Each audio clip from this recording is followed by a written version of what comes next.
आज की सबसे बड़ी खबर यही है कि जिस तरीके से कल दिल्ली के लाल किले के पास ब्लास्ट हुआ है, उसके बाद अब लगातार जांच एजेंसियां जांच कर रही हैं और ये जो डॉक्टर टेरर मॉड्यूल है इसका भंडाफोड़ करने की कोशिश कर रही हैं। दिल्ली ब्लास्ट के पीछे के डॉक्टर मॉड्यूल को खत्म करने के लिए सुरक्षा एजेंसियां दिल्ली, सहारनपुर, फरीदाबाद, लखनऊ, अनंतनाग तक छापे मार रही हैं। 6 डॉक्टर को हिरासत में लिया गया है, जबकि डॉक्टर उमर, डॉक्टर परवेज फरार हैं। डॉक्टर परवेज डॉक्टर शाहीन का भाई बताया जा रहा है। डॉक्टर की इस टेरर फैक्ट्री का क्या था जैश कनेक्शन, कैसे पोस्टर लगाने की गलती ने इस मॉड्यूल के खुलासे का क्लू पुलिस को दे दिया और कैसे डॉक्टर शाहीन बनने जा रही थी टेरर का विमेन विंग, सारी डिटेल आपको दिखाते हैं इस रिपोर्ट में। डॉक्टर अदील अहमद गिरफ्तार, डॉक्टर मुजम्मिल शकील गिरफ्तार, डॉक्टर शाहीन शाहिद गिरफ्तार, डॉक्टर उमर जो I-20 कार में मौजूद था, डॉक्टर मोइनुद्दीन सैयद गिरफ्तार। ये इंसान की जान बचाने वाली डॉक्टरों की टोली नहीं बल्कि आतंक की टेरर फैक्ट्री है। इन सभी ने मिलकर आतंक के व्हाइट कॉलर मॉड्यूल को खड़ा किया, जिसे सुरक्षा एजेंसियां ध्वस्त करने में लगी हैं। डॉक्टरी के पेशे में सफेद कोट पहने ये सभी आतंक के मोहरे थे। आतंक की साजिश को सफल बनाने के लिए हर किसी के पास अपना स्पेसिफिक काम था। आतंक की इस टेरर फैक्ट्री को कैसे पकड़ा गया, कैसे इसका खुलासा हुआ, कैसे दिल्ली में ब्लास्ट करने वाले तक इस टेरर मॉड्यूल ने अपना काम किया, एक एक डिटेल आपको बताने जा रहे हैं। डॉक्टर की टेरर फैक्ट्री का पहला मोहरा है डॉक्टर अदील। ये जम्मू कश्मीर के अनंतनाग का रहने वाला है। ये यूपी के सहारनपुर में अपनी डॉक्टर की प्रैक्टिस करता था। दूसरा मोहरा है डॉक्टर मुजम्मिल। ये भी जम्मू कश्मीर के पुलवामा के कोइल का रहने वाला था, जो फरीदाबाद के अल फलाह यूनिवर्सिटी में नौकरी करता था। तीसरी है लेडी डॉक्टर शाहीन। यह लखनऊ के लाल बाग की रहने वाली है। डॉक्टर मुजम्मिल ने विस्फोटक ले जाने के लिए इसी की कार का इस्तेमाल किया। चौथा है डॉक्टर उमर। यह भी फरीदाबाद के टेरर मॉड्यूल से जुड़ा है। ये वो संदिग्ध है जिसे सीसीटीवी में I-20 कार में बैठा देखा गया। पुलिस फरीदाबाद मॉड्यूल में डॉक्टर उमर की तलाश कर रही है और सहारनपुर से गिरफ्तार डॉक्टर अदील और फरीदाबाद से अरेस्ट डॉक्टर मुजम्मिल से लगातार पूछताछ जारी है। साथ ही पुलिस उमर वालों के घर वालों से भी पूछताछ कर रही है।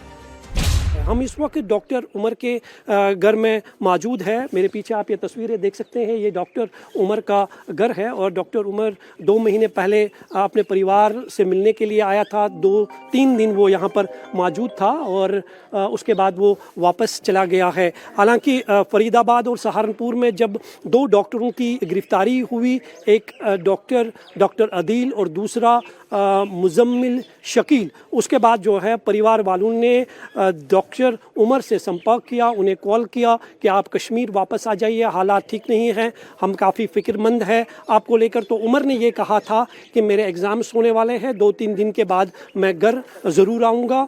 लेकिन 3 दिनों से उसका फ़ोन जो है लगातार स्विच ऑफ आ रहा है। परिवार वालों ने उनके साथ संपर्क करने की कोशिश की है, लेकिन उनका फ़ोन जो है लगातार स्विच ऑफ आ रहा है। तो कहीं ना कहीं ये इंडिकेशन जो है पहले ही डॉक्टर उमर ने दी थी, जब 2 डॉक्टरों की गिरफ्तारी सहारनपुर और फरीदाबाद से हुई थी, क्योंकि तीनों डॉक्टर जो है एक दूसरे को अच्छी तरह से जानते थे। उस लिहाज से ये कनेक्शन जो है पूरी तरह से साफ हो रहा है कि दिल्ली ब्लास्ट का कनेक्शन जो है कश्मीर से साफ तौर पर जुड़ा हुआ है। अब सबसे जो अहम बात सामने आ रही है वो यही बात है कि जो डॉक्टर उमर है, जो बताया जा रहा है कि वो गाड़ी को ड्राइव कर रहे थे, आखिरी बार उनको गाड़ी में देखा गया था, और क्या वो उस गाड़ी के ब्लास्ट में उनकी मौत हुई है, डेथ हुई है, या फिर कोई और उस गाड़ी को बाद में चला रहा था। इसके लिए उमर की मदर और उसके 2 भाइयों को जो है पुलिस ने डिटेन किया है। उमर की जो मां है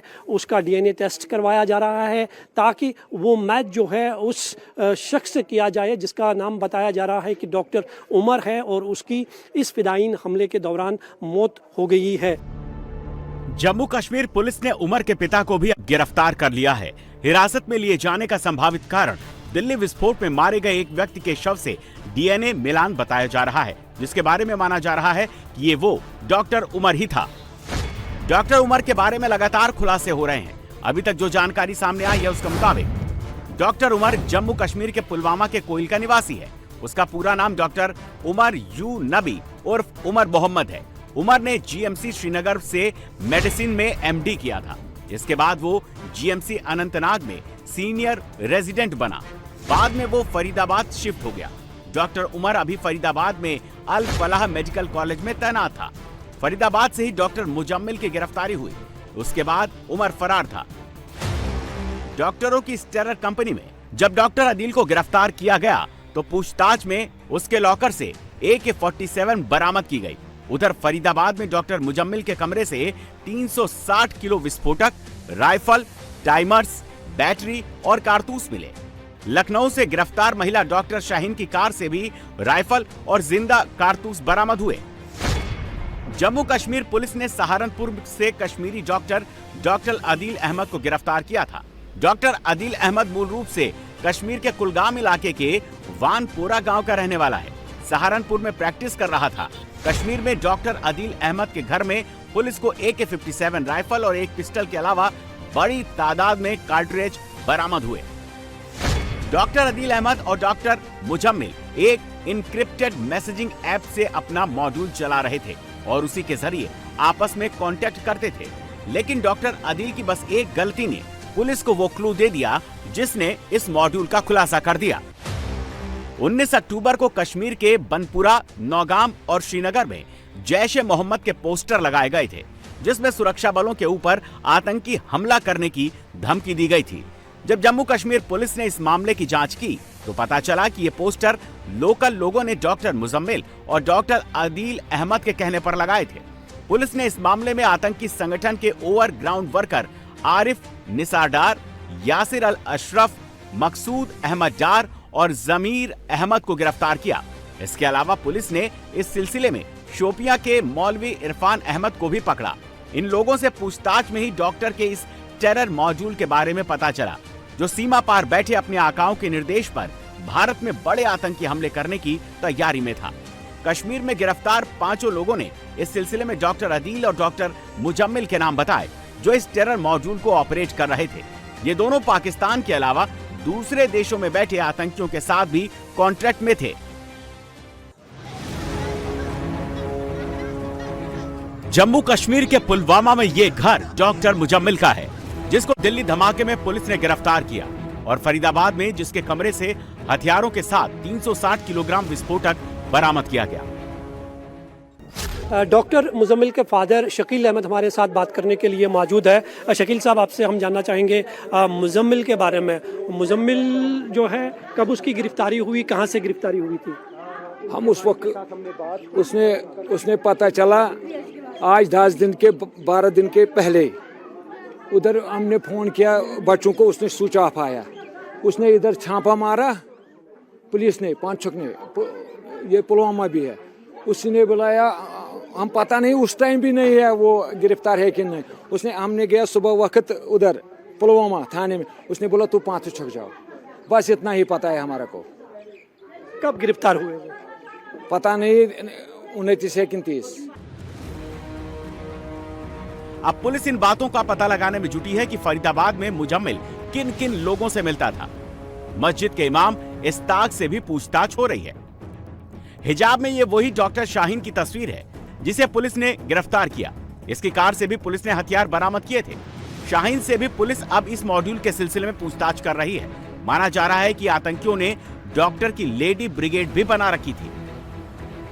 लखनऊ के लालबाग की रहने वाली है शाहीन। शाहीन आतंकी संगठन जैश की महिला विंग से जुड़ी हुई थी। भारत में महिला विंग तैयार करने का उसको जिम्मा दिया गया था। जैश का महिला विंग जमातुल मोमिनात है। मसूद अजहर की बहन सादिया विंग की हेड है। सादिया का पति यूसुफ कंधार हाईजैक का मास्टरमाइंड था। डॉक्टर शाहीन के बारे में पूछताछ करने के लिए यूपी पुलिस ने कुछ लोगों को डिटेन भी किया है। डॉक्टर शाहीन कानपुर के गणेश शंकर मेडिकल कॉलेज में डॉक्टर थी। इससे पहले 2001 में अल फलाह मेडिकल कॉलेज में असिस्टेंट प्रोफेसर भी थी।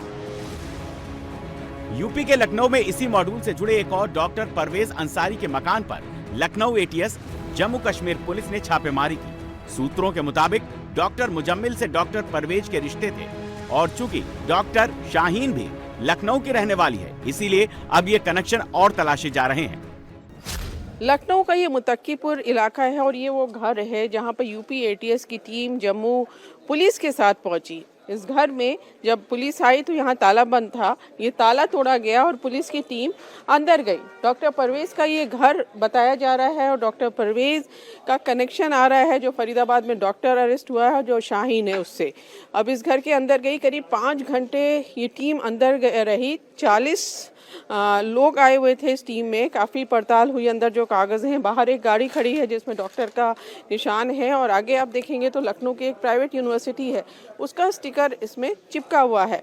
अब डॉक्टर शाहीन से इसका किस तरह का कनेक्शन था ये यूपी एटीएस और जम्मू पुलिस जानकारी करने की कोशिश कर रही है। जो अड़ोसी पड़ोसी हैं वो बहुत ज़्यादा जानते नहीं है, बस उनका ये कहना है कि डॉक्टर परवेज़ अपने बुज़ुर्ग पिता के साथ रहते थे और शाम को वो यहाँ पे घर पे आते थे।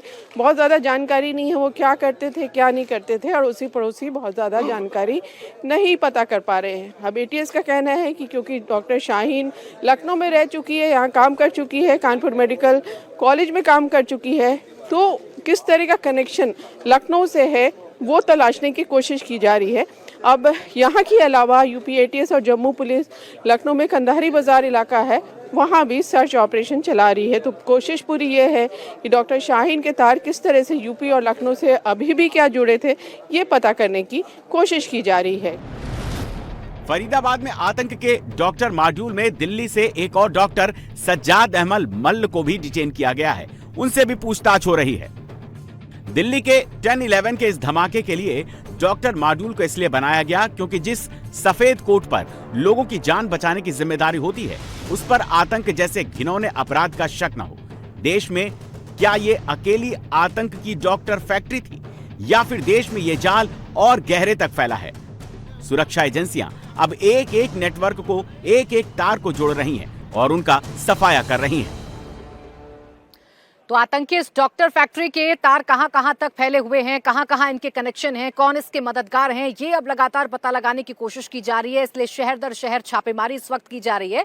इस बीच एक नया वीडियो दिल्ली ब्लास्ट से जुड़ा हुआ सामने आया है। इस वक्त जो वीडियो हम आपको दिखा रहे हैं ये वही i20 कार है जिसमें डॉक्टर उमर मौजूद था जो मास्क पहने हुए था और बताया जा रहा है कि पार्किंग में तकरीबन 2.5 घंटे वो बैठा रहा, एक बार भी गाड़ी से नहीं उतरा। क्या किसी के ऑर्डर का इंतजार डॉक्टर उमर कर रहा था? वो किस मंशा से आया था? क्या ये जो पूरा कल ब्लास्ट हुआ ये प्री प्लान तरीके से हुआ? इन तमाम सवालों के पता लगाने की कोशिश अभी की जा रही है। लेकिन फिलहाल जो आप तस्वीर देख रहे हैं सबसे नया वीडियो है जो इस वक्त दिल्ली ब्लास्ट से जुड़ा हुआ सामने आया है। कार में मास्क वाला आदमी जो आपको दिख रहा है यही डॉक्टर उमर है। डॉक्टर उमर i20 कार चला रहा था। टोल प्लाजा के सीसीटीवी में डॉक्टर उमर कैद हुआ। डॉक्टर उमर की ये जो तस्वीर है ये कैद हो गई। ये वही i20 कार है जिसमें कल धमाका हुआ जिसकी वजह से कई लोगों को अपनी जान गंवानी पड़ी।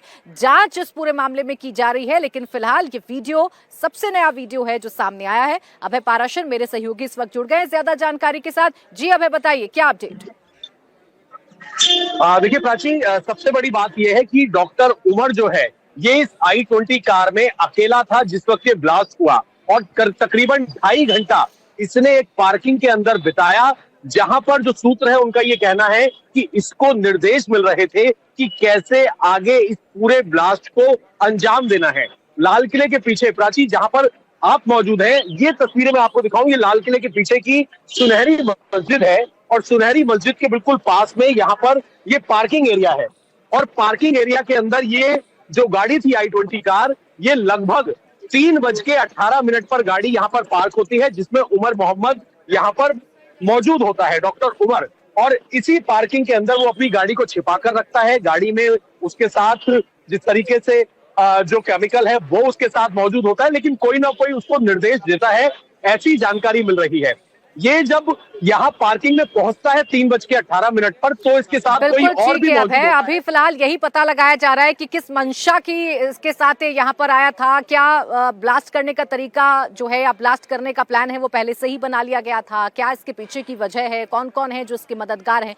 ये सब कुछ पता लगाने की कोशिश की जा रही है और इस वक्त देश में ताबड़तोड़ छापेमारी की जो कार्रवाई है वो सुरक्षा एजेंसियों की तरफ से की जा रही है। दिल्ली, फरीदाबाद से लेकर जम्मू कश्मीर तक पूरे देश में इस वक्त अलर्ट है। आतंक के डॉक्टर मॉड्यूल के खिलाफ ताबड़तोड़ छापेमारी इस वक्त की जा रही है। आतंकियों का कनेक्शन जैश से भी बताया जा रहा है। दिल्ली ब्लास्ट पर पीएम मोदी का भी एक बड़ा बयान सामने आया, एक बहुत बड़ा बयान सामने आया प्रधानमंत्री नरेंद्र मोदी का। दिल्ली ब्लास्ट के आरोपियों को माफ नहीं करेंगे, ये पीएम मोदी की तरफ से साफ कर दिया गया है कि जिन्होंने भी इस कायराना करतूत को अंजाम दिया है उनको माफ नहीं किया जाएगा, किसी भी साजिशकर्ता को बख्शा नहीं जाएगा। पीएम मोदी के बयान के बाद अब पाकिस्तान में खलबली मचना शुरू हो गई है। दिल्ली में धमाका, आतंकियों को मोदी की खुली धमकी। हमारी एजेंसियां इस षड्यंत्र की तह तक जाएगी। इसके पीछे के षड्यंत्रकारियों को बख्शा नहीं जाएगा। मोदी की चेतावनी, पाकिस्तान में मची खलबली। एक मरतबा से फिर तोपा का रुख जो है वो पाकिस्तान की जानिब मोड़ दिया गया और खदशे का इजहार करते हुए ऑपरेशन सिंदूर 2.0 के हैशटैग और उसकी लाइनें लिखी गई और फिर जो पाकिस्तान को मशकूक करने की कोशिश की गई। दिल्ली में ब्लास्ट, पाकिस्तान में शहबाज मुनीर ने जोड़े हाथ। ऐसे में पाकिस्तान क्या करेगा? पाकिस्तान पहले ही घबरा गया है। पाकिस्तान की गवर्नमेंट, पाकिस्तान की स्टेट इस वक्त इस डर खौफ में है कि कहीं भारत जो है वो एक बार फिर पाकिस्तान का नाम ना ले दे। 14 साल बाद दिल्ली में हुआ सबसे बड़ा धमाका तो इसकी शोर पाकिस्तान तक सुनाई देने लगी। दिल्ली में धमाका हुआ तो पाकिस्तानी रातों रात अपने घर में राशन भरने लगे। उन्हें ऑपरेशन सिंदूर 2.0 की याद आने लगी। डायरेक्ट एक्ट ऑफ वॉर, वो कह रहे हैं पाकिस्तान की तरफ से डायरेक्ट एक्ट ऑफ वॉर है ये। अब देखिए, जब इस तरह की हेडलाइंस चल रही हैं तो वॉर का खतरा तो बढ़ गया ना। यानी हम जो कुछ दिन पहले कह रहे थे तो वो जिसका डर था वही बात हो गई। यानी ये कि वो जो वैसे तो पता नहीं कौन सी मैसेज में क्या, कौन सी लैंग्वेज में क्या कहते हैं, वो कांड हो गया या क्या हो गया, हम वो बात नहीं कर रहे। बात यह है कि हालात ऐसे बनते हुए नजर आ रहे हैं कि जो ये बात की जा रही थी कि वॉर हो सकती है, तो वो तो अगर इस तरह की देखे ना ये इस्तेमाल की जाएगी, ये टाइटल होगा कि पाकिस्तान की तरफ से डायरेक्ट एक्ट ऑफ वॉर है, तो फिर जो है क्या इसके ऊपर जो है वो तो कुछ भी हो सकता। दिल्ली के लाल किले के बाहर हुए कार धमाके के बाद अब पाकिस्तान में भी हड़कंप मच गया है। पाकिस्तान की आवाम से लेकर जनरलों तक में खौफ है। पाकिस्तान में टेंशन का माहौल है। भारत कभी भी हमला कर सकता है। पाकिस्तानी टाइम के मुताबिक 6:52 पे जो कि दिल्ली पुलिस ने वक्त बताया है, धमाका हुआ और उस धमाके में अभी तक कोई कंफर्म इतला नहीं है कि कितनी हलाकतें हैं, लेकिन 10 से जायद कंफर्मेशन हो चुके। 10 से जायद की मैं बात कर रहा हूं। अभी मजीद पाकिस्तान पे नाजिल करना चाहते हैं, पाकिस्तान पे थोपना चाहते हैं, या आप इसको एक अपॉर्चुनिटी बना रहे हैं यार। भाई जहां अगर ब्लास्ट होता है तो ब्लास्ट एक गढ़ा बनाता है ना, उसका अपना एक मैग्नीट्यूड होता है, अपना एक इंप्रेशन होता है, पेनिट्रेट करती है उसकी वाइब्रेशन। ऐसा कोई निशान वहां पे नजर नहीं आया। फिर हर ब्लास्ट के अंदर, बॉम्ब के अंदर स्प्रिंग्स होते हैं, पैलेट्स होते हैं, बुलेट्स होती हैं, वो फिर साइड पे लोगों को इंजर भी करती हैं और उनकी कैजुअलिटीज भी होती हैं। ऐसा भी वहां देखने में नहीं। दिल्ली में धमाका हुआ तो पाकिस्तान में पैनिक बटन दब गया। पाकिस्तानियों को पहलगाम हमले के बाद ऑपरेशन सिंदूर में पड़ी मार याद आ गई। पाकिस्तान के अंदर घुसकर भारतीय सेना के जवानों ने कैसे मारा था, इसे सोचकर ही पाकिस्तानी डरे हुए हैं। शायद बहुत जल्दी है या बहुत अर्ली है कि हम किसी रिजल्ट पर या किसी चीज के ऊपर पहुंच सकें, लेकिन ये जरूर है कि एक बार फिर हिंदुस्तान पाकिस्तान के बीच में टेंशन जो है वो बढ़ चुकी है और इस दिल्ली वाले अटैक के बाद जो है वो मामला जो है वो फिर एक बार बिगड़ते हुए दिखाई दे रहे हैं। एक बार फिर अभी भारत की तरफ से खुला के तो नहीं कहा गया है, लेकिन इन्वेस्टिगेशन चल रही है और अगर किसी किस्म का जाहिर है कोई सबूत हुआ, कोई बात हुई, तो भारत जो है वो पाकिस्तान की तरफ इशारा कर सकता है, पाकिस्तान को कह सकता है। ऐसे में पाकिस्तान क्या करेगा? पाकिस्तान पहले ही घबरा गया है। पाकिस्तान की गवर्नमेंट, पाकिस्तान की स्टेट इस वक्त इस डर खौफ में है कि कहीं भारत जो है वो एक बार फिर पाकिस्तान का नाम ना ले दे। दिल्ली में 14 साल बाद इतना बड़ा धमाका हुआ है। पूरी दुनिया के राष्ट्राध्यक्ष भारत के साथ खड़े हैं, दिल्ली धमाके की आलोचना कर रहे हैं, लेकिन अभी तक पाकिस्तान की तरफ से कोई बयान नहीं आया है, ना ही इस हमले पर दुख जताया गया है। शहबाज और मुनीर डरे हुए हैं, दोनों दुबके हुए हैं, उन्हें भारत के हमले से डर सताने लगा है। इन्वेस्टिगेशन के बाद सामने ये आ रहा है कि अब जो प्रोब की जा रही है वो है कि टेरर प्रोब बिगिंस। दहशतगर्दी का क्या ये वाकया है? इस पे स्टार्ट में तो हमने देखा कि जब खबरें आई कि ये सीएनजी का कोई इस तरह का धमाका लगा, लेकिन अब ये कहा जा रहा है कि जैसा मैंने आपको बताया कि टेरर प्रोब बिगिंस। जिन लोगों को डिटेन किया गया उसके अंदर एक मदर और साथ में एक suspect mother and brother detained, ये बात खबर है मेरे सामने से। बहुत सारे इस वक्त इंडियन मीडिया इसको अब तक वो सिचुएशन पहुंच चुकी है, अब वो कई घंटों के बाद हालात आ चुके हैं कि भारत, बल्कि उसी वक्त जब से हुआ था उसी वक्त से इंडियन मीडिया ने ये कहना शुरू किया कि ये पाकिस्तान का इसके अंदर हाथ है, यानी ये कि उसको जोड़ा जा रहा है पाकिस्तान से। कैसे? क्योंकि उसको जैश से जोड़ा जा रहा है, जैश और गज़वातुल अंसार और कुछ इस तरह का कोई नाम है जिनसे जो इसको जोड़ा जा रहा है। भारतीय सेना से लेकर प्रधानमंत्री मोदी तक कह चुके हैं कि ऑपरेशन सिंदूर अभी खत्म नहीं हुआ है और दिल्ली धमाके के बाद प्रधानमंत्री मोदी ने एक बार फिर से हिंदुस्तान के दुश्मनों को खुली चेतावनी दे दी है। दिल्ली धमाके में मारे गए हिंदुस्तानियों के खून का बदला भारत जरूर लेगा। कल शाम दिल्ली में हुई भयावह घटना ने सभी के मन को व्यथित कर दिया है। मैं पीड़ित परिवारों का दुख समझता हूं। आज पूरा देश उनके साथ खड़ा है। मैं कल रात भर इस घटना की जांच में जुटी सभी एजेंसियों के साथ, सभी महत्वपूर्ण लोगों के साथ संपर्क में था, विचार विमर्श चलता था, जानकारियों के तार जोड़े जा रहे थे। हमारी एजेंसियां इस षड्यंत्र की तह तक जाएगी। इसके पीछे के षड्यंत्रकारियों को बख्शा नहीं जाएगा। All those responsible will be brought to justice. सवाल यह है कि क्या फिर से हिंदुस्तान पाकिस्तान पर कोई बड़ा हमला करने वाला है? क्या फिर से हिंदुस्तान पाकिस्तान में मौजूद आतंक के अड्डे पर एयर स्ट्राइक करने की तैयारी में है? एक बार फिर से पाकिस्तान और हिंदुस्तान के बीच जंग छिड़ने वाली है? शहबाज शरीफ और आसिम मुनीर यही सोचकर डरे हुए हैं। पाकिस्तान की सिट्टी पिट्टी गुल है। शहबाज और मुनीर एक बार फिर से बंकर में छिप गए हैं। वो यार एक मतलब सिपाही को आप भेजो, वो जाके बता देगा सिचुएशन और मौका वारदात देके, वकुआ देके, चाहे वकुआ देके कि धमाके की नौयत क्या थी। वो आपने 10 एजेंसीज को वहां भेजा। और ये सूरत हाल है दिल्ली की, और दिल्ली लाल किला एक मारूफ जगह है और इसको खासतौर पे पाकिस्तान के साथ मंसूब किया जाता है। तो देखते हैं कि इस बार मोदी सरकार कैसे इल्ज़ाम लगाती है, क्योंकि इसका सारे का सारा मलबा जो है वो अल्टीमेटली हम पर ही गिरना है और उसके लिए तैयार रहना चाहिए। पर अभी तक पाकिस्तान की तरफ से कोई स्टेटमेंट नहीं आई, ये भी मैं आपको बता दूं। मैं देख रही थी कि क्या पाकिस्तान की तरफ से इसका कोई जवाब दिया जा रहा है या पाकिस्तान का मीडिया इसके ऊपर कोई जवाब दे रहा है, तो नहीं।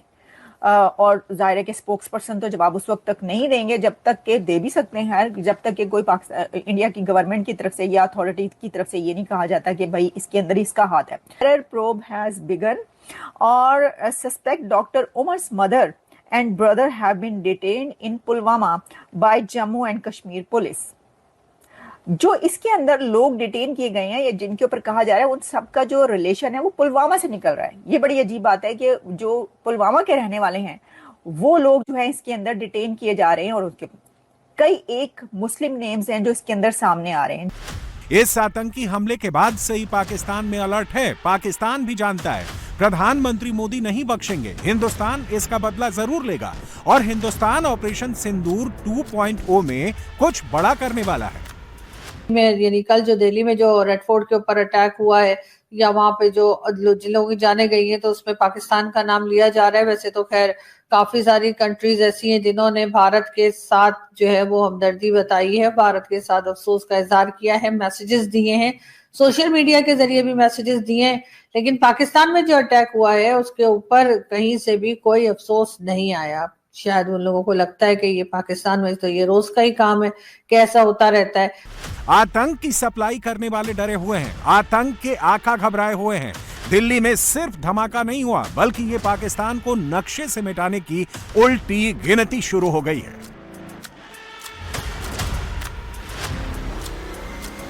तो देखिए, जांच इस पूरे मामले में लगातार जारी है। इस वक्त एक और बड़ी खबर आपको बता देते हैं कि दिल्ली ब्लास्ट मामले में अब जो जांच है वो एनआईए को सौंप दी गई है। गृह मंत्रालय अब लगातार इस पूरे मामले में देख रहा है कि आखिर इन लोगों की मदद कौन कर रहा था, ये ब्लास्ट कैसे हुआ, वो कामयाब कैसे हो गया यहाँ ब्लास्ट करने में डॉक्टर उमर, ये सब कुछ पता लगाने की कोशिश की जा रही है। लाल किला ब्लास्ट में इस वक्त की बड़ी खबर ये है कि एनआईए को ये ब्लास्ट की जो जांच है वो सौंप दी गई है। गृह मंत्रालय ने एनआईए को जांच की जिम्मेदारी सौंप दी है। अभी तक दिल्ली पुलिस थी जो इस पूरे मामले की जांच कर रही थी, लेकिन अब ये मामला एनआईए को सौंप दिया गया है और एनआईए अब इस पूरे मामले की जांच कर रही है। क्या दिल्ली में अब तक का सबसे बड़ा फिदायीन हमला हुआ है? 884 shop number old Lajpat market में मेरी शॉप है, जो कि मैंने ऐसा धमाका पहली बार देखा है कि जो ब्लास्ट होने के बाद साउंड जो हुआ वो पूरी दुकानों को हिलाते हुए सामान जब दुकान का अंदर जो हमारे रैकों पे लगा हुआ था वो तक नीचे आ गया।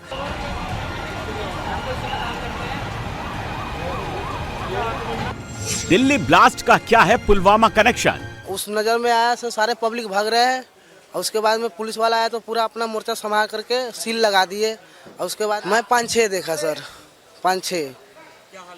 वो किसी का पैर नहीं है तो किसी को ये नहीं है तो किसी को ये नहीं है। अब बहुत सारी गाड़ियाँ।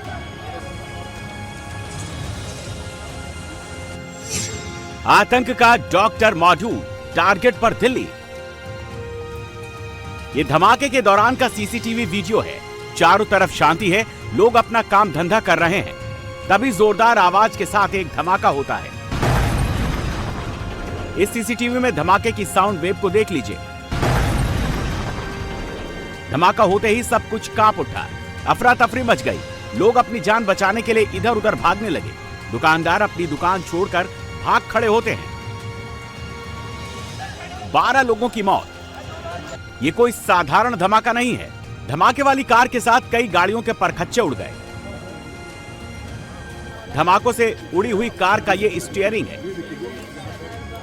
धमाके की चपेट में ये कार भी आई थी। धमाका कितना जोरदार था, इसके शीशे टूट गए। एफएसएल की टीम एक एक सबूत जुटा रही है। लाल किला बंद है, चांदनी चौक मार्केट बंद है। जिस सड़क पर ट्रैफिक सिग्नल के पास धमाका हुआ था उस सड़क को बंद कर दिया गया। सीन ऑफ क्राइम देख रहे हैं। सीन ऑफ क्राइम के ऊपर फॉरेंसिक साइंस की एफएसएल की टीम भी है। उसके अलावा और भी स्पेशलाइज्ड एजेंसीज की दिल्ली पुलिस की टीम भी है, एनएसजी की टीम भी है, जो पूरे सीन ऑफ क्राइम को यहाँ पे एग्जामिन कर रही है, आसपास के इलाके को भी एग्जामिन कर रही है और जो भी इसकी इन्वेस्टिगेशन के लिए जरूरी एविडेंसेस और ट्रेसेस हैं वो सारे कलेक्ट किए जा रहे हैं। तो पूरी विस्फोट में खत्म हुई है और उसके अंदर अभी और जो भी उसके साथ लिंक्ड फैक्ट्स आएंगे, अभी वही मैं कह रहा हूँ, it is too premature to comment upon anything. गाड़ी के अंदर ड्राइवर की बॉडी मिली है? बॉडी अभी तो देखो, अभी तो चल रहा है, अभी एफएसएल की टीम है वो लोग उठा रहे हैं उसको और उसके अंदर कुछ बॉडी पार्ट्स भी हैं, तो let us see how it connects. ये वही i20 कार है जिसमें धमाका हुआ और इस कार में संदिग्ध आतंकी डॉक्टर उमर चल रहा था। उस समय की तस्वीर है जब संदिग्ध आतंकी लाल किले की पार्किंग में एंट्री ले रहा था। लाल किले की पार्किंग की एंट्री और एग्जिट के सीसीटीवी में कार नजर आ रही है। कार में एक संदिग्ध अकेले नजर आ रहा है।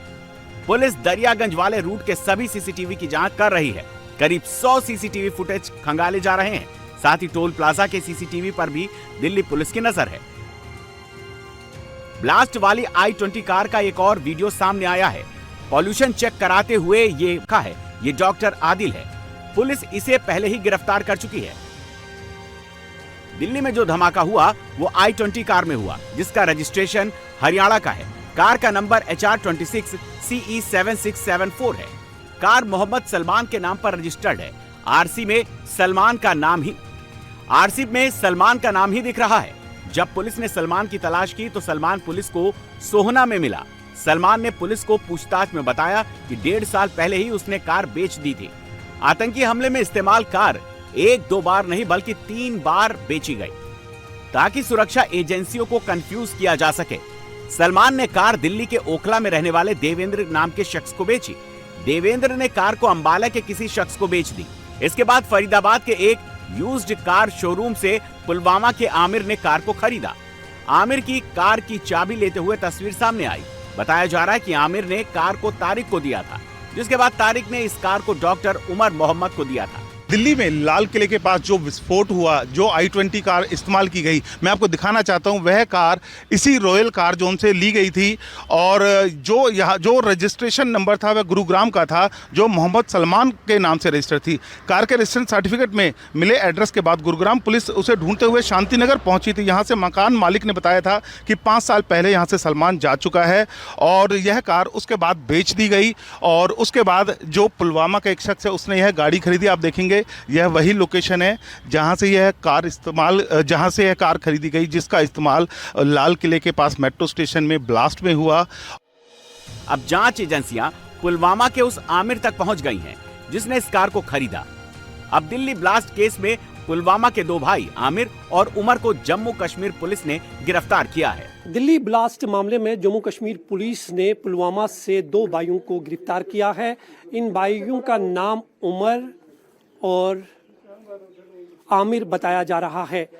जो तस्वीर कल वायरल हुई थी एक गाड़ी के साथ जिसका नाम तारिक आया था, दरअसल वो तारिक नहीं है बल्कि आमिर है। हम इस वक्त आमिर के घर में मौजूद है। ये तस्वीर आप देख सकते हैं, यह आमिर का घर है। पुलवामा का सुम्बूरा इलाका ये है और इनके घर में आप ये कार देख सकते हैं। इस कार का नंबर है JK13C7345 ग्रैंड आइटन की ये कार है और एक बाइक है जिसका नंबर है JK13E9138।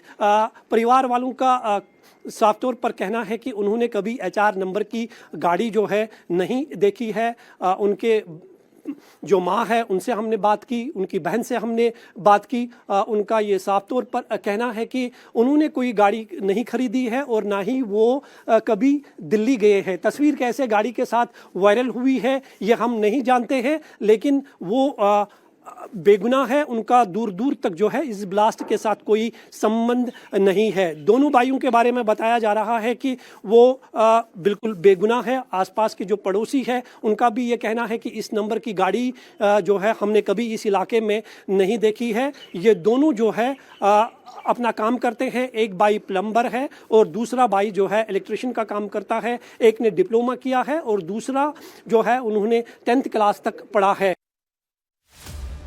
दिल्ली से लेकर जम्मू कश्मीर तक सुरक्षा एजेंसियां एक्शन में हैं। ये फरीदाबाद में मौजूद अल फलाह यूनिवर्सिटी है। यहीं पर मुजम्मिल डॉक्टर था, पढ़ाता था। पुलिस अल फलाह यूनिवर्सिटी के HR से भी पूछताछ कर रही है क्योंकि अल फलाह यूनिवर्सिटी में कश्मीर के काफी लोग नौकरी करते हैं। पुलिस ने अल फलाह यूनिवर्सिटी से 3 लोगों को हिरासत में भी लिया है। जिस गांव में डॉक्टर मुजम्मिल ने विस्फोटक छिपा रखा था उस गांव में सुबह से ही तलाशी चल रही है। पुलिस गांव के एक एक घर को खंगाल रही है। एक एक घर में जाकर संदिग्ध वस्तु की जांच की जा रही है। घर, दुकान, मकान, गाड़ियों की जांच पुलिस कर रही है। पूरा गांव छावनी में तब्दील हो चुका है। लोगों को घर के बाहर जाने पर मनाही है। लोगों को पुलिस लेके आई है अभी और ये लोग अल-फलाह के आसपास के जो गांव के इलाके हैं वहां पर मौजूद थे। अभी पुलिस की वैन इन लोगों को लेके पहुंची है, सामान के साथ में लेके पहुंची है। तस्वीरें आप देख रहे हैं और हर उस व्यक्ति तक पुलिस की पहुंचने की कोशिश है जो अल-फलाह के आसपास मौजूद था, जो यूनिवर्सिटी थी और उसमें या तो काम करता था या फिर उससे जुड़े हुए डॉक्टर्स के साथ लिंक में था। अभी आप तस्वीर देख रहे हैं कि करीब 4 से 5 लोगों को पुलिस की टीम यहां पर अब लेकर आई है। ये सर्च ऑपरेशन लगातार आज सुबह से ही अल-फलाह के अंदर चल रहा है। दिल्ली NCR में और कहां-कहां विस्फोटक छिपाए गए हैं, आतंक के इस डॉक्टर मॉड्यूल में और कितने लोग शामिल हैं, इसकी जांच जारी है। और इस बीच एक और बड़ी खबर आपको बता देते हैं जो दिल्ली ब्लास्ट से जुड़ी हुई मिल रही है। छापेमारी लगातार जारी है और उन लोगों से पूछताछ की जा रही है जो लोग इनके मददगार थे। अब जानकारी यह है कि फरीदाबाद में अल फलाह यूनिवर्सिटी में इस वक्त पूछताछ की गई है। डॉक्टर मुजम्मिल के साथ काम करने वाले फैकल्टी मेंबर से पूछताछ की गई है। इसी यूनिवर्सिटी में डॉक्टर मुजम्मिल काम करता था और इसके संपर्क में आने वाले तमाम लोगों से पूछताछ इस वक्त की जा रही है। मेडिकल कॉलेज के प्रिंसिपल और छात्रों से भी पूछताछ की गई है। फरीदाबाद टेरर मॉड्यूल पर 52 से ज्यादा लोगों से अभी तक पूछताछ की जा चुकी है। तो बड़ी खबर इस वक्त हम आपको बता रहे हैं अल फलाह यूनिवर्सिटी फरीदाबाद की, जहां इस वक्त पूछताछ की गई है। फैकल्टी मेंबर से पूछताछ की गई है जिसने डॉक्टर मुजम्मिल के साथ काम किया है। मनीष भट्टाचार्य मेरे सहयोगी इस वक्त हमारे साथ जुड़ गए हैं, सीधा उन्हीं के पास चल लेते हैं। जी मनीष, बताइए क्या जानकारी मिल रही है, कितने लोग हैं जिनसे पूछताछ जारी है यूनिवर्सिटी के अंदर? देखिए, सबसे पहले तो मैं आपको उस जगह पर लेके आया हूँ। ये वो जगह है जहाँ पर ये जो गाड़ी थी जिसमें विस्फोट हुआ है उसका यहाँ पर पॉल्यूशन हुआ था। 29 अक्टूबर को सुबह इसी जगह पर ये गाड़ी आई थी और उस गाड़ी का सबसे पहले पॉल्यूशन हुआ। भैया, ये जो गाड़ी थी I-20, इसका पॉल्यूशन इसी जगह पे हुआ था? हाँ जी भैया जी, हाँ जी। कितने लोग थे? मुझे कुछ नहीं पता भैया जी। दिन में कोई बहुत गाड़ी आती है, मुझे नहीं पता कितने थे। बस यहाँ से पोल्यूशन हो रखा है ये पता है, वो भी हमने रिकॉर्ड में चेक किया था तब पता चला। अच्छा, सुबह कितने बजे की बात होगी ये? पता नहीं है, सुबह शाम की बात बता रहे हैं ये। तो ये बता रहे थे कि उसके साथ और लोग थे, क्या गाड़ी में 2 लोग थे या वो अकेले था? पता नहीं है भैया, मुझे नहीं पता। तो ये गाड़ी की जो रिकॉर्ड है वो आप देखिए, ये जो रोड ट्रांसपोर्ट हाईवे है, यहाँ पोल्यूशन का जो पूरा जो उसने कागज था वो यहीं पे बनवाया था और उसके इस पोल्यूशन के कागज की आपको डिटेल आपको स्क्रीन पर दिख जाएगी। ये व्हीकल नंबर यहाँ पर डाल रहे, यानी तैयारी पूरी थी, सारे कागजात पूरे करने की वो कोशिश कर रहा था ताकि पुलिस की नज़रों से बचे। देखिए, अब ये जो गाड़ी का नंबर है HR26 और जो ये व्हीकल नंबर है उस व्हीकल नंबर से इसकी पूरी जो डिटेल है वो डिटेल आपको दिख जाएगी। और यहीं पर सबसे पहले उसने अपना पोल्यूशन चेक कराया और बगल में ही जहां पर जो गाड़ी जो खरीदी थी, बगल में ही उस गाड़ी का जो कंपनी है वो भी मैं आपको दिखा देता हूं, महज कुछ कदमों की दूरी पर। ये बगल में आप देख रहे हैं जो रॉयल कार सेंटर की जो दुकान है, यहाँ से उसने वो गाड़ी ली। और ये बगल में ही PUC चेक, ये प्रदूषण जाँच का ये कियोस्क है जिसका CCTV आपने देखा होगा। इस CCTV में यहीं से उसकी गाड़ी खड़ी हुई थी और यहाँ से उसने अपना पोल्यूशन चेक करवाया। इन्होंने उसका पोल्यूशन का पूरा एक कागज बना के दिया। हालांकि इसको याद नहीं है कि उस गाड़ी में उस वक्त कितने लोग मौजूद थे, लेकिन ये बात है कि 29 अक्टूबर की तारीख थी। ये देखिए, ये गाड़ी का पूरा आपको मैं डिटेल आपको दिखाता हूँ। ये स्क्रीन पर देखिए, ये गाड़ी की पूरी इस डिटेल है इस कार की। ये देखिए, जो सर्टिफिकेट नंबर है, गाड़ी का नंबर है HR26CE 7674। ये पूरा गाड़ी का व्हीकल का नंबर है जब इसने पोल्यूशन चेक करवाया था 29/10/2025 4:20 पर। ये गाड़ी के पोल्यूशन का ये सर्टिफिकेट है। अब आप इस सर्टिफिकेट को देखिए, इस सर्टिफिकेट से अपन को पूरी डिटेल मिल जाएगी। डेट 29/10/2025, टाइम शाम को 4:20, वैलिडिटी अप टू 26 तक के। गाड़ी का जो नंबर है वो भी इसमें दिया हुआ है HR26CE 7674, यानी ये वही कार है जिसमें ब्लास्ट हुआ था लाल किले के पास। और आप इसको इस तरीके से समझिए कि जहां से इसने गाड़ी खरीदी, यानी बगल के सेंटर से, रॉयल कार सेंटर से उसने कार वहां से ही परचेज किया। और उसके बाद यहाँ पर जो CCTV में आपको दिखाई दे रहा होगा कि जिसकी कार यहाँ पर आई थी, इसी जगह से उसने पॉल्यूशन का इस तरीके से सर्टिफिकेट बनाया। हालांकि जिसने सर्टिफिकेट बनाया उसने बताया है कि उसको याद नहीं है कि उस वक्त गाड़ी में कितने लोग थे, लेकिन फिर भी मैं बात बताऊं भाई साहब, कुछ याद है कि शाम की बात है, कितने लोग थे उसके साथ, कुछ पता कि अकेले ही? जी मुझे नहीं पता। तो आमूमन यहाँ से उसने गाड़ी ली और उसके बाद आपसे कोई बातचीत हुई थी उसकी? नहीं, मेरी कोई बातचीत नहीं हुई भैया। पोल्यूशन करवाने आए थे, मैंने पोल्यूशन कर दिया, पोल्यूशन करके चले गए। कभी देखा आपने उसको यहाँ? नहीं, मैंने कभी नहीं देखा। पहली बार ही यहाँ पर आया? हाँ जी। तो कुछ याद नहीं कि उसकी गाड़ी में कौन थे, उसको अकेले था या उसके साथ कोई और था? पता नहीं है भैया। तो ये आप समझिए कि इस तरीके का सर्टिफिकेट बनाया। सर्टिफिकेट इस तरीके के बनाने का रीजन सिर्फ यही है कि पुलिस की नजरों में ना आए, कागजात पूरे हों। गाड़ी सेकंड हैंड खरीदी, कितनी बार मल्टीपल टाइम से वो गाड़ी खरीदी गई थी, बेची गई थी, ये हालांकि इन्वेस्टिगेशन एजेंसी और तमाम है ये बता रही है। कागजात पूरे रखें ताकि पुलिस की नजरों से बचें। और उसके बाद दिल्ली में ये जो घटनाक्रम हुआ, लेकिन बड़ी बात यह है कि CCTV के कैमरे, चाहे बदरपुर बॉर्डर के टोल प्लाजा के हों, चाहे इस पेट्रोल पंप के पास के हों, उसमें साफ तौर पर दिखाई दे रहा है। हालांकि इस बात की पुष्टि नहीं हो पा रही कि कि उसके साथ कार में और कौन मौजूद था। तमाम सीसीटीवी खंगाले जा रहे हैं, लेकिन ये क्लियर है कि जहां से उसने कार खरीदी उसके चंद कदम दूरी पर ही ये कियोस्क है जहां से उसने गाड़ी का पोल्यूशन सर्टिफिकेट बनाया। बिल्कुल ठीक कह रहे हैं आप मनीष। पूरी कोशिश यही थी कि किसी भी तरीके से वो पुलिस की नजर में ना आ जाए, इसलिए गाड़ी के कागजात पूरे करवाना चाह रहा था, प्रदूषण जांच करवाना चाह रहा था, और ये तमाम जांच होने के बाद, ये तमाम मानक पूरे करने के बाद ये आगे बढ़ रहा था। और फिर दिल्ली में आता है, दिल्ली में पार्किंग में गाड़ी लगाता है, और पार्किंग में गाड़ी लगाने के बाद जो कुछ हुआ वो हम सबके सामने है। और इसीलिए अब जांच ये की जा रही है कि इसके पीछे कौन कौन है और ये क्या पूरी प्लानिंग के तहत किया गया। अब है मेरे सहयोगी भी इस वक्त हमारे साथ जुड़ गए हैं। अब कुछ साफ हो पा रहा है गाड़ी को लेकर, कौन कौन लोग इसके साथ थे? ये पार्किंग में अकेला नजर आ रहा है, टोल प्लाजा पर अकेला नजर आ रहा है, लेकिन क्या इससे पहले गाड़ी में कुछ और लोग भी सवार थे? देखिए बिल्कुल प्राची, इसी चीज को लेकर अभी इन्वेस्टिगेशन आगे बढ़ाई जा रही है। जो सीसीटीवी कैमरेज हैं उनको बदरपुर से लेके, ना केवल बदरपुर बल्कि ये हरियाणा से इसने बदरपुर में एंट्री की, और एंट्री करके ये दिल्ली के कई इलाकों में होता हुआ पहुंचता है पुरानी दिल्ली लाल किले। और लाल किले के पास जो पीछे पार्किंग है सुनहरी मस्जिद के पास, वहां पर तकरीबन 2.5 से 3 घंटा ये वहां पर रुकता है। जब ये बदरपुर से टोल प्लाजा क्रॉस करते हुए आ रहा है तब भी अकेला ही ड्राइविंग सीट पर जो उमर है, डॉक्टर उमर, वो बैठा हुआ नजर आ रहा है। और पार्किंग से निकलते हुए जो सीसीटीवी कैमरा के अंदर ये कैप्चर हुआ है उसमें भी ये अकेला नजर आ रहा है। जो सोर्सेस है उनका ये कहना है कि क्योंकि जो 2 डॉक्टर्स फरीदाबाद में भारी एमोनियम नाइट्रेट के साथ गिरफ्तार हुए थे, उसके बाद ये फरार हो गया था, इसकी लगातार तलाश की जा रही थी।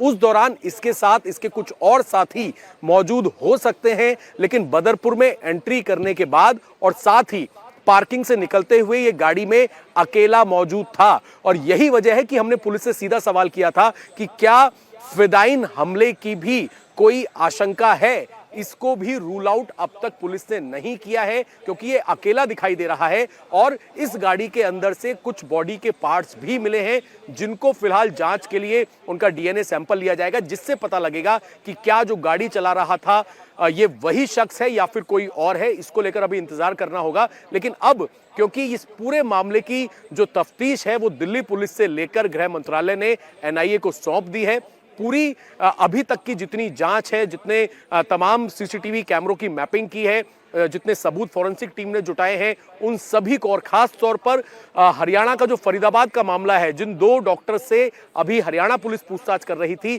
उनसे क्योंकि कनेक्शन निकलकर सामने आ गया है, तो अब इस पूरे मामले के अंदर एनआईए उन दोनों डॉक्टर्स के भी जो इस वक्त पुलिस की गिरफ्त में हैं, उनके बयान दर्ज करेगी। और साथ ही अब दिल्ली पुलिस ने अब तक जितने सबूत जुटाए हैं उन सबको एनआईए ने अपने यहाँ टेक ओवर करना शुरू कर दिया है। और अगर आप स्पॉट पर देखेंगे तो जैसे ही एनआईए ने इस पूरे मामले की तफ्तीश शुरू की, हालांकि एनआईए की टीम, एनएसजी की टीम पहले से लाल किले में जहां पर ब्लास्ट हुआ था, जो आप फिलहाल टेंट का एरिया देख रहे हैं जिसे कवर कर दिया गया है, वहां पर मौजूद थी, एनएसजी की टीम वहां पर मौजूद थी। लेकिन अब एनआईए की टीम ने थोड़ी देर पहले पूरी तरीके से जितने भी एविडेंस कलेक्ट हुए हैं उनको वेरीफाई करना और उनकी जांच करना शुरू कर दिया है। साथ ही आज जब बैठक हुई थी गृह मंत्री अमित शाह के साथ, तो उसमें एनआईए के जो चीफ हैं, इसके अलावा आईबी के चीफ सभी मौजूद थे, दिल्ली पुलिस कमिश्नर मौजूद थे, तो पूरी ब्रीफिंग ली गई है। और उस ब्रीफिंग के बाद ही ये फैसला लिया गया कि इस मामले की जांच अब एनआईए को सौंप दी जाए। तो अब तक तो यही निकलकर सामने आ रहा है कि गाड़ी में जो ये अकेला ड्राइव कर रहा था बदरपुर में भी, और साथ ही बदरपुर के बाद ये वहीं से अपने साथ अमोनियम नाइट्रेट लेकर आया था, उसकी कितनी क्वांटिटी थी उन सबको अभी चेक करना बाकी है। पार्किंग में अकेला था, लेकिन जिस तरीके से हमने देखा दिल्ली में जो जितने पहले भी ब्लास्ट हुए हैं, आईडी ब्लास्ट जब होते हैं, उस तरीके का कोई भी सामान मौके से बरामद नहीं हुआ है। इसीलिए ये अंदाजा फिलहाल लगाया जा रहा है, जिसको लेकर जो फॉरेंसिक टीम ने इनिशियल जो अपनी एक फाइंडिंग्स दी है उसमें अमोनियम नाइट्रेट और साथ ही जो फ्यूल होता है, व्हीकल फ्यूल, उनके इस्तेमाल से ये ब्लास्ट करने की आशंका जताई जा रही है। प्राची। बिल्कुल ठीक है अभय, आपने जिस तरीके से सिलसिलेवार तरीके से बताया कि ये क्या हुआ, यहाँ पर किस एंगल से फिलहाल जांच की जा रही है और उमर के बारे में जितनी भी जानकारी अभी तक मिली है उसके मुताबिक वो गाड़ी में अकेला नजर आ रहा था। इसकी मदद कौन कर रहा था, पार्किंग में क्यों 2.5-3 घंटे तक बैठा रहा, किसके ऑर्डर का इंतजार कर रहा था, क्या कोई ऑर्डर आया था और ऑर्डर अगर आया था तो कहाँ से आया था, क्या ये फिदायीन हमला था। ये तमाम ऐसे सवाल हैं जिनके जवाब अभी तलाशे जा रहे हैं, जिस पर अभी जांच की जा रही है। और अब ये जो पूरी जांच है वो एनआईए को सौंप दी गई है। अभी तक दिल्ली पुलिस इसकी जांच कर रही थी, गृह मंत्रालय लगातार मॉनिटरिंग कर रहा है। कल ही आपने देखा होगा कि इस घटनाक्रम के बाद ही गृह मंत्री अमित शाह ग्राउंड पर उतर गए थे और एलएनजेपी अस्पताल जाकर घायलों से उन्होंने मुलाकात की थी। आज हाई लेवल मीटिंग भी गृह मंत्री अमित शाह के आवास पर हुई है, जिसमें तमाम जो बातें हैं उन पर चर्चा की गई है और आगे पता लगाया जा रहा है कि ये जो फरीदाबाद वाला मॉड्यूल है या ये जो डॉक्टर वाला टेरर मॉड्यूल है, इसके तार कहां कहां तक फैले हुए हैं, कैसे काम कर रहा था, ये जो विस्फोटक है इतनी बड़ी मात्रा में कहां से आया, इसे कहां कहां ट्रेवल करवाया गया। ये तमाम ऐसे सवाल हैं जिनके फिलहाल जवाब तलाशने की कोशिश की जा रही है और जगह जगह सिर्फ दिल्ली नहीं बल्कि देश के अलग अलग जगहों पर इस वक्त छापेमारी की जा रही है।